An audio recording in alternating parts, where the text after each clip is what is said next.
Hey guys, welcome to my channel. My name is Daisy. As you guys saw by the title, I will be reading my subscribers' spooky stories. So of course, grab your snacks, grab your cobija, and let's get straight into it.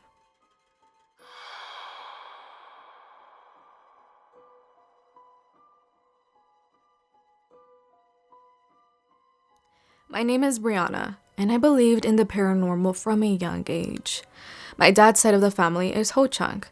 When I was younger, we moved away from that side of the family, and for years, my dad told me it was for financial reasons. But as I got older, I learned the truth. Many of our relatives practiced witchcraft, and some even used it to harm their own family members. This particular story still gives me chills, and I don't talk about it much. I was 9 years old when we moved into a new 2-story home. To get to the second floor, you had to go up a staircase that led into a dark stairwell. In this particular dream, I went downstairs to get a drink of water. At first, when I looked down the stairs, there was nothing. But as I started to go back up, I looked again, and there it was. It was just standing there, staring at me through the railing with a wide smile. Its body pitch black, its eyes glowing red. What scared me the most was that, even though it was completely black, I could still see its smile.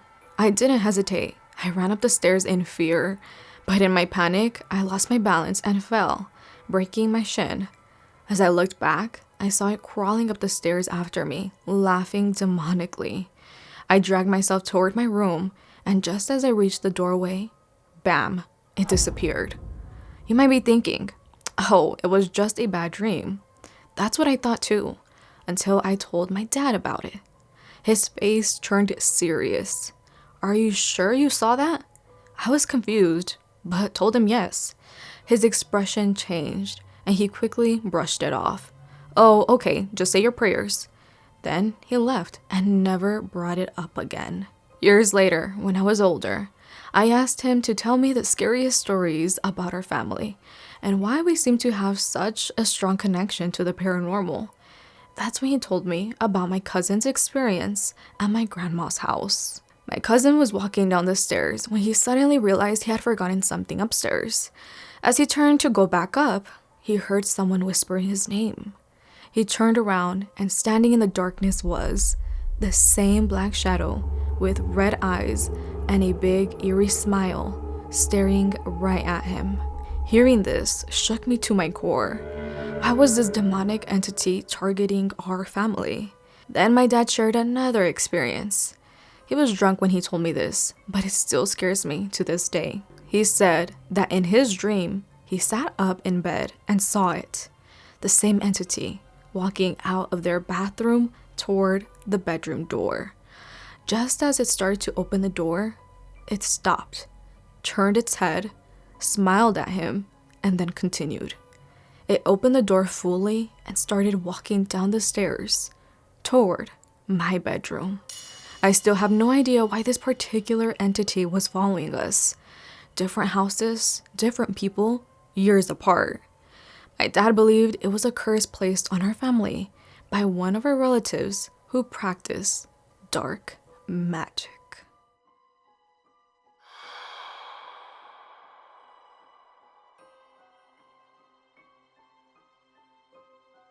Hi Daisy. I've always loved horror stories and scary movies, but I'm such a scaredy cat when I'm alone at night. When my boyfriend moved in with my family and me, he got a job working from 8 p.m. to 4 a.m., which meant he usually got home around 4:30. Since I had to wake up for work around 5:30 a.m., I would usually be asleep alone at night.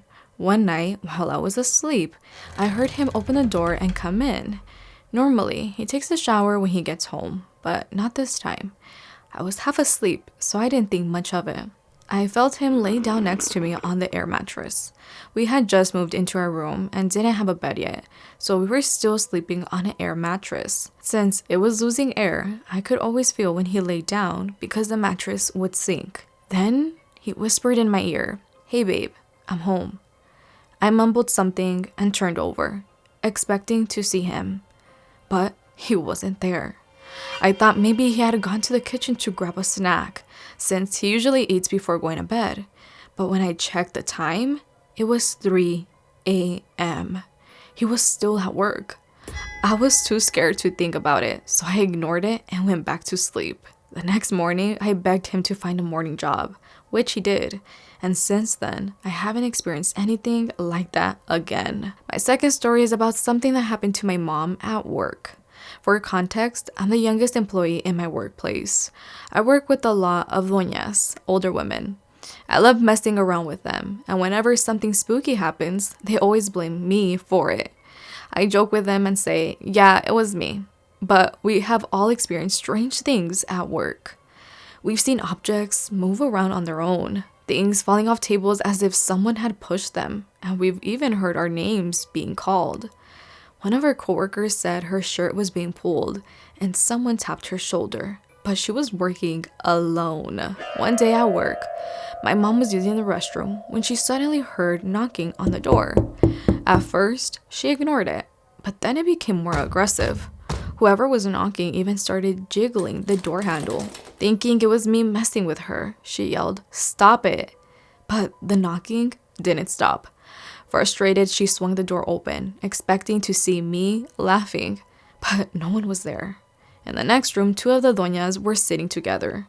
My mom asked them, "Where did she run off to?" They looked confused and said, "Who? Nobody passed by here." At that moment, she realized there had been no shadow under the door and no footsteps running away. She later found out that at the exact time this happened, I had been in the warehouse the whole time with two other coworkers. I had never left their side. A few years ago, at my job, we had a few workers who were horrible people. They were cruel and mistreated others. One of them even practiced brujeria, witchcraft. Eventually, our boss got rid of all of them, but after they left, strange things started happening. Work became extremely slow. We wouldn't work for weeks. We heard voices in the warehouse. Things went missing without explanation, and the lights would randomly turn off. On one occasion, I heard someone call my name, but only one of the workers heard it too. Then, something even stranger started happening. We all wore pulseras bendecidas, blessed bracelets for protection, but they kept breaking. None of them lasted more than a week. This happened most often to my mom, who had been the most vocal in standing up to the bad workers. So we decided to bring holy water and say a prayer throughout the workplace. We also placed protection symbols at the front entrance and back exit doors. Our plan was to do this early in the morning before anyone else arrived. But when the time came, no one wanted to go into the warehouse. The energy felt too heavy. Finally, my mom said, "I'll do it." She went alone, walking through the break room, all the rooms, and the warehouse, praying and sprinkling holy water. But when she came back, her face was pale and she looked shaken. She told us that while she was back in the warehouse, she had been saying a prayer, but when she got close to the darkest part of the warehouse, she suddenly forgot the words. It was like something didn't want her to continue. She stood there for a moment, feeling a horrible presence. Fear washed over her, but she snapped out of it, finished the prayer, and left. After that day, things changed. Work picked up again. We became extremely busy. The scary experiences became less frequent. There are still strange things that happen, but it's nothing like before.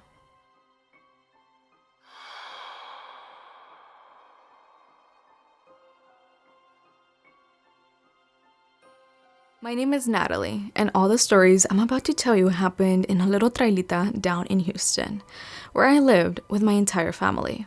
My parents, my brother, my grandma, and my uncle. From the moment we moved in, we felt that the energy was a bit off, but we didn't think much of it. That changed one day when I decided to take a nap on the living room couch.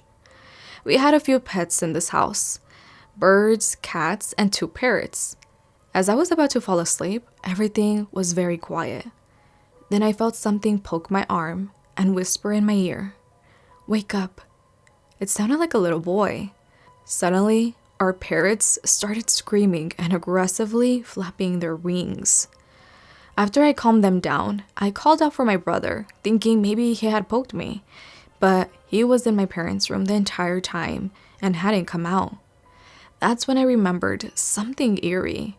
Before this incident, I had a series of dreams about the silhouette of a little boy. I told my dad about it, and since my brother was still young, we agreed not to say anything to him. But that leads me to my next story. One day, I came out of the bathroom and walked toward the living room. To get there, I had to pass through a small hallway, which was always dark. That hallway also led to my brother's and my room. The lights were off, but since it was daytime, I could still see inside our room. And as I walked by, I saw the same silhouette from my dreams, the little boy, sitting on my bed. I rushed to the living room, trying to convince myself that I had imagined it. But just 2 minutes later, my little brother came out of my parents' room. As he passed by our room, he suddenly dashed towards me, saying, "Tati, Tati, did you see the little boy sitting on our bed?" Not wanting to scare him, I just told him no, that he must have imagined it. Another time, my brother went to the kitchen late at night for a snack. He came running back, panicked, saying he had seen a very tall, dark figure standing on our neighbor's porch. Again, trying not to scare him, my dad told him it was probably just our neighbor hanging out outside. But my brother knew better. Our neighbor wasn't that tall. The house seemed to affect my dad the most. He would wake up exactly between 3 and 3:33 a.m., drenched in sweat and completely confused. He also had out-of-body experiences where he could see himself from a third-person perspective. He frequently dreamed of dead people visiting him, but he could never remember what they told him. One time, he woke up to the sensation of a cold hand grabbing his foot. Another time, he heard children laughing in the middle of the night. Over time, he grew very paranoid. Eventually, we moved out, and nothing strange has happened in our new home. But we sold the trailer to one of my dad's friends, who needed a place to live quickly. And now, he's experiencing the exact same things my dad did.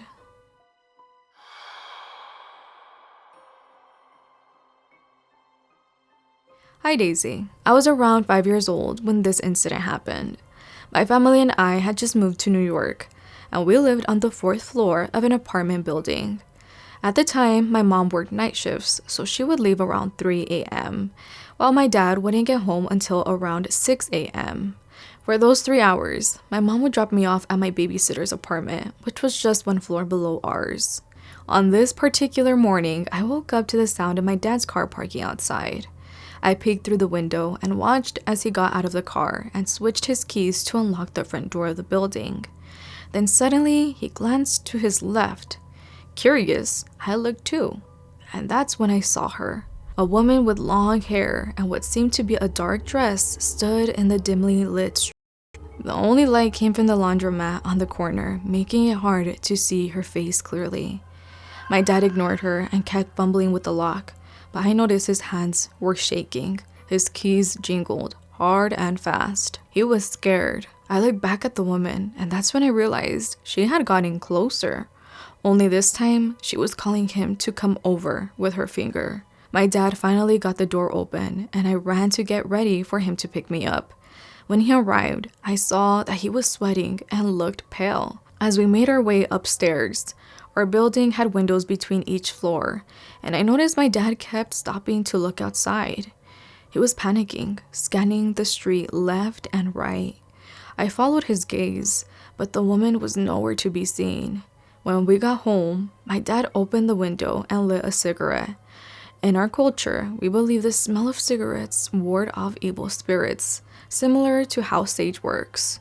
That should have been the end of it, but it wasn't. Our apartment was small, so my bed was always in the living room, facing the kitchen. The kitchen had a see-through curtain, and later that morning, I woke up and saw a figure standing there. I assumed it was my mom, since I had woken up late. Without thinking much of it, I got up and went into my parents' room to grab my toys. But there she was, my mom, fast asleep in bed. I rushed back to the living room, peeking into the kitchen again, but there was no one there. Brushing it off, I laid down next to my mom, trying to go back to sleep. But I felt uncomfortable. My pillow was bothering me. Annoyed, I picked it up to adjust it. And that's when I saw 2 woman hands, covered in black goo and blood, with long, sharp nails, as if they belonged to a witch. I let out a loud scream, waking my mom up from her sleep, but she didn't see what I saw. She assumed I had a nightmare. Later, she told my dad about what happened. He didn't say much. He just made the decision for us to move out. I'm now 21, and every time I bring up that night, my dad refuses to talk about it. He just changes the subject. I still wonder what that woman was and what she wanted. We haven't seen her since, and we hope it stays that way.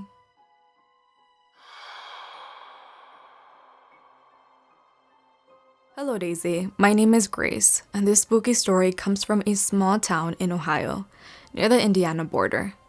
I was 19 at the time, and had recently moved about 20 minutes away from the town where I had previously lived with my ex-boyfriend. I'll call him Garrett.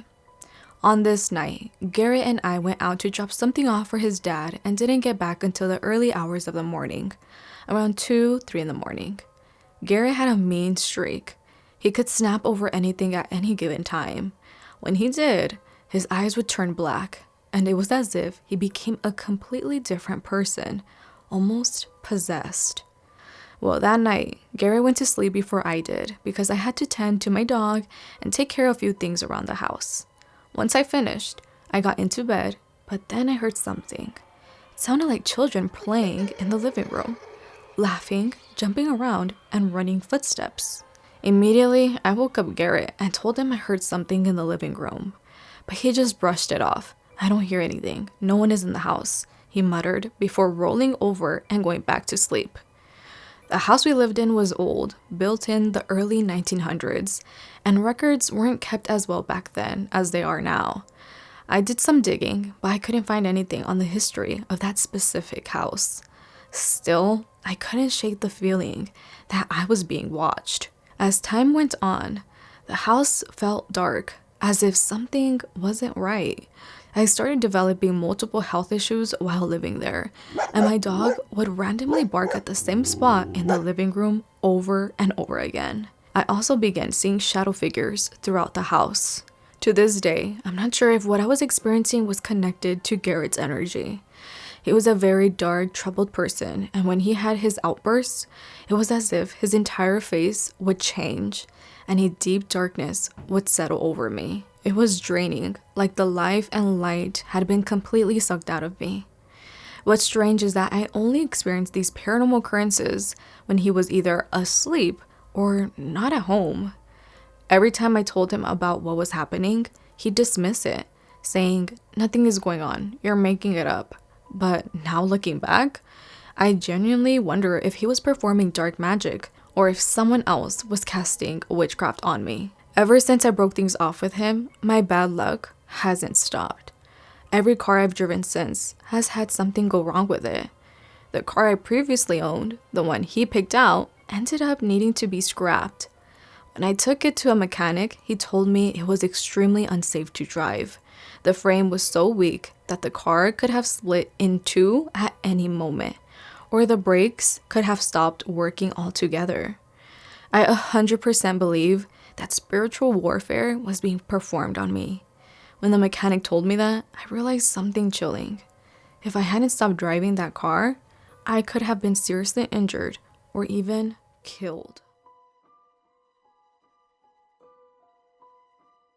So that was it for today's video. Thank you guys so much for watching, and thank you to everyone that shared their spooky experiences. If you have a spooky story that you'd like to share, please send it in at daicyspooks@gmail.com. My little munchkin here is saying, all right, enough of the spooky tea. Come on, let's go. Let's go playtime. Yes? A ver, ven, so they can see that I'm not lying. Okay, guys. I hope you guys are doing amazing. I'll see you guys in the next one. Bye. Okay. Yeah. Diles bye. Diles bye. You see him? A ver, ven. He's here. All right. Bye, guys.